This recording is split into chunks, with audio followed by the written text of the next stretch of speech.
Superstar জিতের upcoming movie lion এই সিনেমাটি নিয়ে তার দর্শক ও ভক্তরা খুব আগ্রহের সহিত বসে আছে। সর্বোপরি সিনেমা প্রেমীরা অধীর আগ্রহে রয়েছেন। এই সিনেমাটা এত চাহিদা হওয়ার কারণ হলো এই সিনেমাটি পরিচালনা করবেন বাংলাদেশের জনপ্রিয় এবং সফল পরিচালক রায়হান রাফি।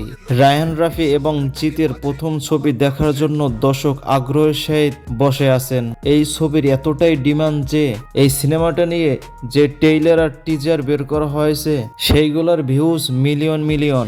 দর্শক এবং ভক্তরা সেটা কি রায়হান রাফি সিনেমা ভক্তদের উপহার দিতে পারবে? লায়ন ছবিতে জিতকে যেভাবে দেখতে চায়, তবে সিনেমা প্রেমীরা থাম্বনেল এডিট করে অনলাইনে আপলোড দিয়েছে, তারা এই ধরনের থাম্বনেল দেখতে চায়। এখন সর্বোপরি কথা হলো রায়হান রাফি আমাদেরকে কি উপহার দিতে পারে সেইটার জন্য আমরা ওয়েট করব। আর লায়ন মুভি কেমন হতে পারে আপনার মতামত অবশ্যই কমেন্টে জানাবেন।